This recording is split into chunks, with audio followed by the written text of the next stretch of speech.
কদম ধরে হাওয়া মাকে দে পড়ে, আদমের কদম ধরে হাওয়া মাকে দে পড়ে, গন্ধম খেয়েছে বলে দিল খোদা জুদা করে। আদমের কদম ধরে গো, তখন পিতা আদম আরো কি বলছিলেন, তাই কবি ছন্দের মাধ্যমে লিখছে দেখো।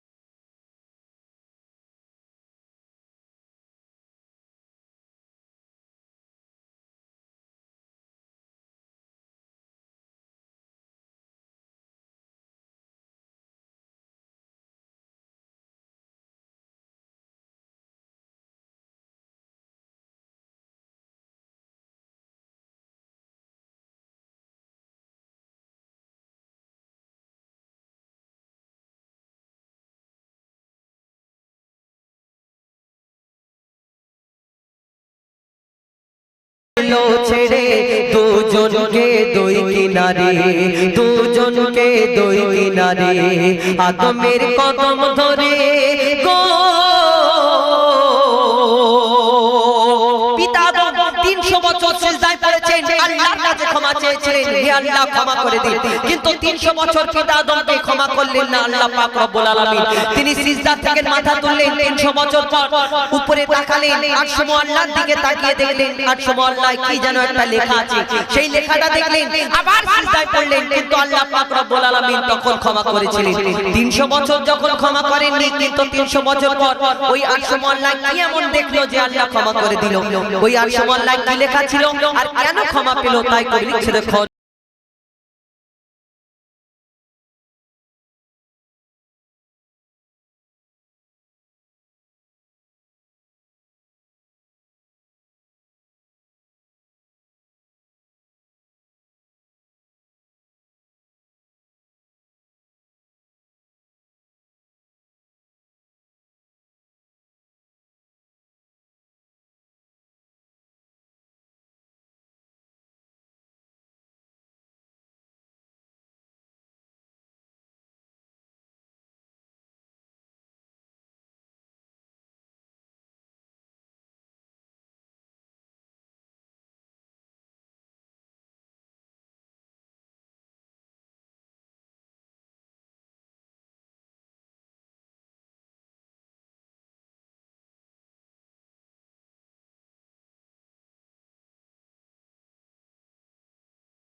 আমরা পিতামাতা না হলে দুনিয়ার মধ্যে আসতে পারবো না।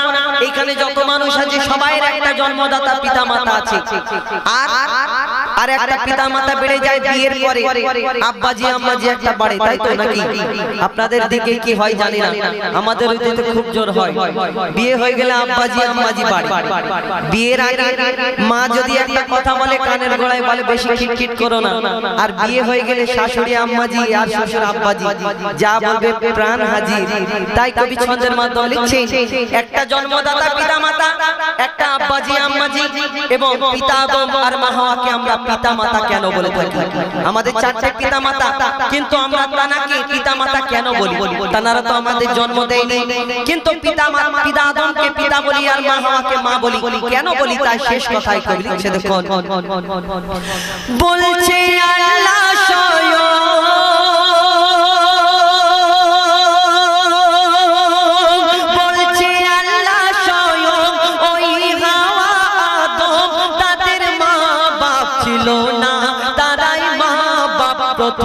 তাদের মা বাপ ছিল না, তারাই মা বাপ প্রথম।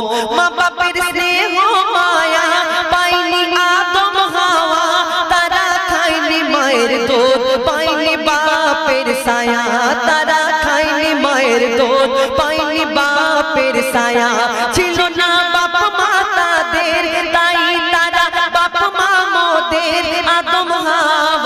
থাকে সব বাপ মার ভিতরে গো তানবীর কালাম ওরে তোর মা বাপের কদম ধরে তানবীর কালাম ওরে তোর মা বাপের কদম ধরে চুমে নে তাজিম করে এ সুযোগ দিও না ছেড়ে আদমের কদম ধরে গো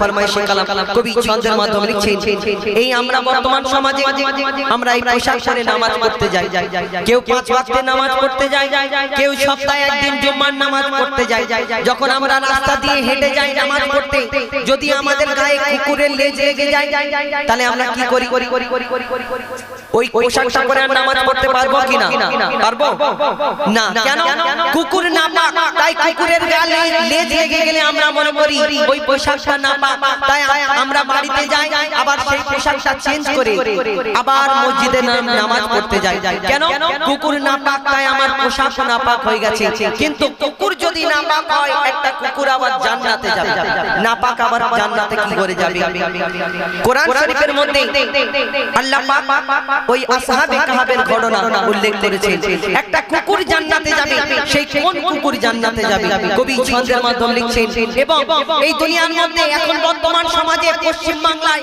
মানুষকে বড় অত্যাচার করা হচ্ছে শুধু পশ্চিম বাংলা নয় ভারতবর্ষ নয় পুরো বিশ্বেতে মুসলমানদের প্রতি অত্যাচার করা হচ্ছে বলে ইসলাম ছেড়ে দাও আমাদের ওই পশ্চিম বাংলার বাইরে বাইরে দেখবেন ফেসবুক হোয়াটসঅ্যাপ প্রত্যেক সময় ভিডিও আসছে যে আমাদের অস্ত্র ঠেকানো হচ্ছে বলে কলমা ছেড়ে দাও আর একটা কি বলতে বলছে জানেন তো ওটা বলতে বলছে না বললে আমাদের মারা হবে কিন্তু একটা এমন দিন আসবে এই দুনিয়ার মধ্যে ভারতবর্ষ নয় পশ্চিম বাংলা নয় দুনিয়ায় প্রত্যেক মানুষ মুসলমান হয়ে যাবে একটা বিধর্মী থাকবে না সেই দিন কোন দিন ঈসা নবী যখন দুনিয়ার মধ্যে আসবেন আর ঈসা নবী যখন দুনিয়ার মধ্যে আসবেন কোথায় আসবেন আপনাদের কালেরাই না আমাদের মিডিয়া পুরো এবং তার হাতে কি থাকবে কোন অস্ত্র থাকবে এরা যেমন অস্ত্র ঠেকাচ্ছে না এখন তো মেশিনে যোগ বলবে এই গুলি করে দেবো না কলমা পড়ো এরকম বলবে তো ঈসা নবী যখন আসবে কোথায় নামবেন এবং তার হাতে কি থাকবে ছোট্ট একটা ঘটনামূলক কালাম কবি ছন্দের মাধ্যমে লিখছে দেখুন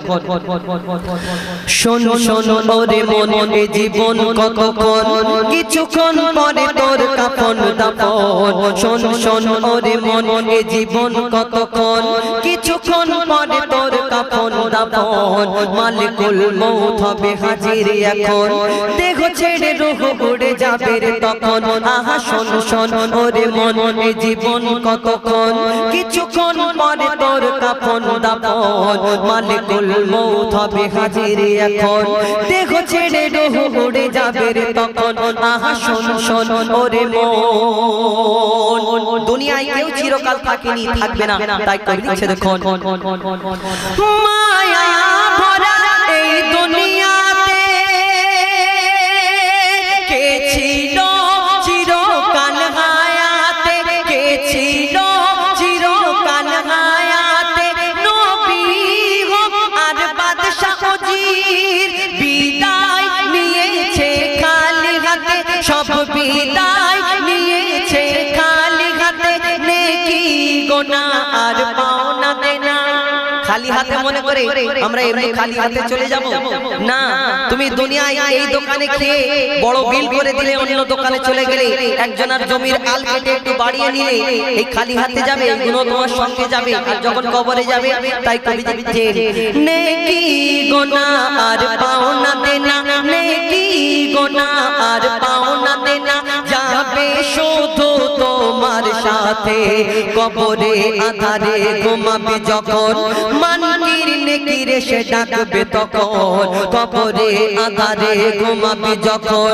মানকির নেকির সে ডাকবে তখন সওয়াল হবে তোর কঠোর এমন খাড়া হয়ে যাবে তোর মরাদার লোম ওরে শোন শোন ওরে মন কোন কুকুর জান্নাতে যাবে আসহাবে কাহাবের 6 জন এখনো পর্যন্ত ওই বন্দি গুহায় ঘুমোচ্ছে আর আমরা যদি দুনিয়ায় বর্তমানে 2 দিন 3 দিন ঘুমোই তখন আমাদের বলবে ফটো ফিনিশ হয়ে গেছে জানাজা পড়ে পুঁতে দিই কিন্তু তারা এখনো ঘুমোচ্ছে কাল কিয়ামত পর্যন্ত ঘুমাবে আর কোন কুকুর জান্নাতে যাবে তাই কবি লিখছে দেখুন আসহাবে কাহাবের ঘটনা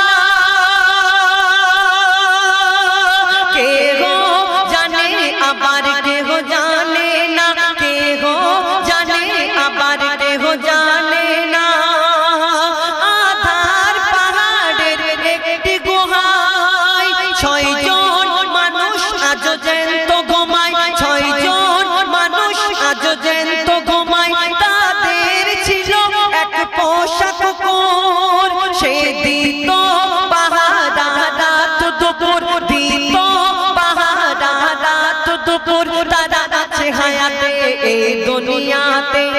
কারা? সেই আসহাবে কাহাবের তারা আছে হায়াতে এই দুনিয়াতে, ঘুম ভাঙবে তাদের কিয়ামতে।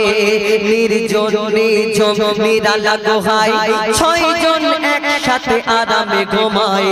ওয়াদা করেছে খোদা দয়াময়, কুকুরের সাথে জান্নাতে এরা যাবে নিশ্চয়। ওরে শোন ওরে মন।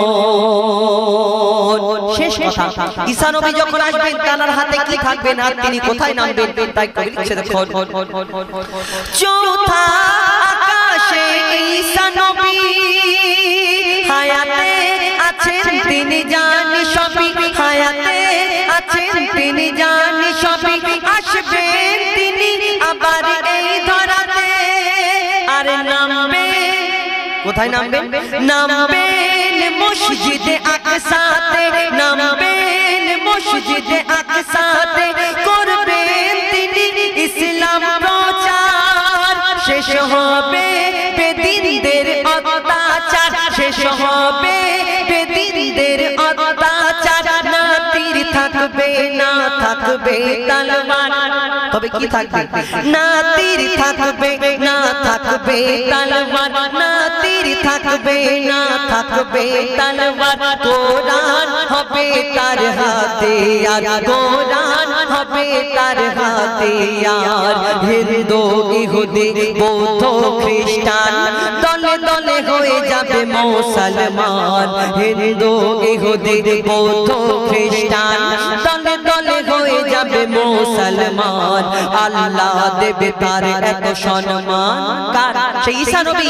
আল্লাহ দেবে তার এত সম্মান, নবীজির পাশে হবে তার কবরস্থান। ওরে শোন শোন ওরে মন, জীবন কতক্ষণ, কিছুক্ষণ পরে তোর কাফন দাফন। মালিকুল মউত হবে হাজির এখন, দেহ ছেড়ে রূহ উড়ে যাবে রে তখন। ওরে শোন শোন ওরে মন, আহা শোন শোন ওরে মন, ওরে শোন শোন ওরে মন।